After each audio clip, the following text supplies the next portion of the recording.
बिस्मिल्लाहिर्रहमानिर्रहीम, अस्सलाम वालेकुम। Welcome back my channel. क्या हाल है? उम्मीद करती हूँ अल्लाह ताला के फजल करम से आप सब ठीक होंगे। अल्हम्दुलिल्लाह, जहाँ भी रहें खुश रहें आबाद रहें। हमारी आज की रेसिपी, आज हम बनाने लगे हैं मटन गोश्त। एक की जगह दो रोटी खाएंगे जब इस तरह से मटन गोश्त कढ़ाई बनाएंगे।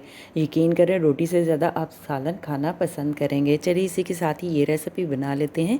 ये रेसिपी बनाने के लिए सबसे पहले हमने 1 kg से ज़्यादा हमने मटन लिया है। मटन को हमने अच्छी तरह से धो लिया है, कढ़ाई में हमने डाल दिया। साथ में हमने प्याज लिए हैं 3 अदद। प्याज को भी हमने नॉर्मल साइज़ में काट लिया है। लहसुन लिए हमने 8 से 10 अदद लहसुन की तुरियाँ ली हैं।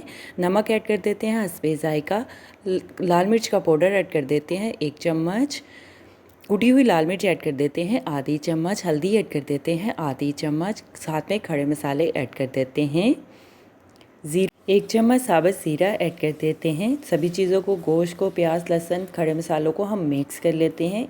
1 लीटर पानी ऐड कर देते हैं गोश्त को गलाने के लिए। कवर करके हम गोश्त को 30 से 40 मिनट के लिए गला लेते हैं कवर करके। अभी हम चेक कर लेते हैं। कम टाइम में बहुत ही मज़े का सालन बनाकर इस तरह से आप घर में खा सकते हैं। सडनली मेहमान भी आ जाते हैं तो ये रेसिपी आप बनाकर खिला सकते हैं। देखिए गोश्त को हमने गला लिया, गोश्त गल चुका है। अभी हम घी ऐड कर देते हैं 1 चम्मच।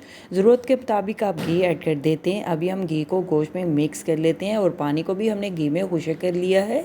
3 से 4 मिनट के लिए हमने गोश्त को भून लिया है। टमाटर, सब्ज़ मिर्च ऐड कर देते हैं, अदरक ऐड कर देते हैं। टमाटर लिए हमने 1 अदद नॉर्मल साइज़ में हमने टमाटर को काट लिया है। सब्ज़ मिर्च को भी हमने नॉर्मल साइज़ में काट लिया है। अदरक को हमने कद्दूकस कर लिया है। अब अदरक को पेस्ट भी बना सकते हैं।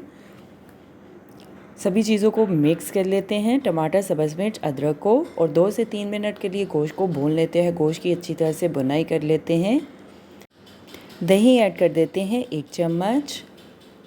दही को गोश्त में मिक्स कर लेते हैं और गोश्त को 2 से 3 मिनट के लिए मज़ीद और ज़्यादा भून लेते हैं। बच्चों को, बड़ों को, हर घर की पसंद मज़ेदार सी ये रेसिपी बनाने का आसान सा तरीका मैंने देसी स्टाइल में आपके साथ शेयर की है। आप भी इस तरह से बना सकते हैं। खड़े मसाले ऐड कर देते हैं।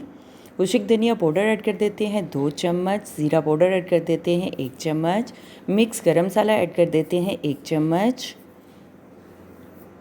काली मिर्च का पाउडर आप टेस्ट के लिहाज से ऐड कर सकते हैं। अगर आपने बहुत ज़्यादा स्पाइसी खाना है मटन गोश्त तो आप मसाले अपने टेस्ट के लिहाज से कम या ज़्यादा की मकदार चेक करके ऐड कर सकते हैं। अभी हम खड़े मसालों को मिक्स कर लेते हैं। गोश्त को हम भून लेते हैं तकरीबन 2 से 3 मिनट के लिए, और साथ में हम सब्ज़ मिर्च भी ऐड कर देते हैं। गोश्त को हमने देखिए अच्छी तरह से भून लिया है। गोश्त का कलर भी बहुत चेंज हो चुका है। अभी हम 1 गिलास पानी ऐड कर देते हैं। हमारी आज की रेसिपी मटन कढ़ाई कोरमा तैयार है। अभी हम सर्व करने के लिए डिश में निकाल लेते हैं। हमारी आज की रेसिपी मटन कोरमा तैयार है। आप रोटी, नान, चावलों के साथ इस तरह से बनाकर खा सकते हैं। मेरे चैनल को लाइक करें, शेयर करें, कमेंट्स करें, सब्सक्राइब करें। अगर आपने अभी तक मेरे चैनल को सब्सक्राइब नहीं किया तो सब्सक्राइब करें, बेल के निशान पे क्लिक करें ताकि मेरी हर आने वाली न्यू वीडियो की रेसिपी की नोटिफिकेशन आपको मिल सके। मेरी रेसिपी को अपने दोस्तों के साथ शेयर करें। हमारी आज की रेसिपी मटन फ्राई तैयार है। आप भी बनाएं, आप भी खाएं, अपना भी ख्याल रखें, हमारे इस चैनल का भी ख्याल रखें। Thank you for watching my video. जज़ाकल्लाह। अल्लाह हाफिज़।